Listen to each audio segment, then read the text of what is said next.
Hi brothers and sisters, எல்லோரும் எப்படி இருக்கீங்கோ? எல்லோரும் நல்லா இருக்கீங்களா? எல்லோரும் சாப்பிட்டீங்களா? தீபாவளிக்கு ஒரு 2 நாளைக்கு முன்ன தாங்க இந்த பலகாரம்லாம் செஞ்சேன். நான் சின்ன பிள்ளையாக இருக்கும்போது எங்கள் அம்மா வந்து நைட்டில் தாங்க பலகாரம்லாம் செய்வாங்க. ஏன்னா காலையிலலாம் ரொம்ப வேலை இருக்குமா, அதனால் நைட்டில் ஃப்ரீயாக உட்காந்து செய்யலாம்னு சொல்லிட்டு செய்வாங்க.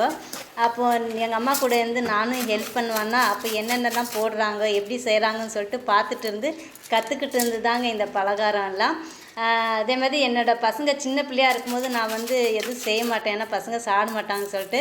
இப்போ பசங்கள்லாம் பெருசாகிட்டாங்களா, எல்லாம் சாப்பிட்ற பசங்களாம் ஆகிட்டாங்க. அதனால் சரி, அவங்களுக்கு எது பிடிச்சதோ அதெல்லாம் செஞ்சு கொடுக்கலாம் அப்படின்னு சொல்லிட்டு செஞ்சுருந்தேங்க. என்னென்ன செஞ்சுருந்தேன்னா, முறுக்கு, அதிரசம், உனியப்பம், மிக்சர், சோமாஸ், அப்புறமேட்டு திருநெல்வேலி ஸ்பெஷல் முந்திரி கொத்தும் செஞ்சுருந்தேங்க. அந்த முந்திரி கொத்துனா என்னோடய ஹஸ்பண்ட் நல்லா சாப்பிடுவாங்களா, அதனால சரின்னு சொல்லிட்டு இந்த வாட்டி அதையும் செஞ்சுருந்தேன். எல்லாமே ரொம்ப டேஸ்ட்டாக நல்லா வந்துருந்துச்சுங்க. அதுவும் இந்த முறுக்கு, அதிரசம்லாம் என்னோடய பசங்க நல்லா சாப்பிடுவாங்க, அதனால சரின்னு சொல்லிட்டு அதையும் செஞ்சுருந்தேன். எல்லாமே ரொம்ப ரொம்ப நல்லா வந்துருந்துச்சு. அப்புறம் எல்லோருக்கும் இன்றைய நாள் இனிய நாளாக மாறட்டும்.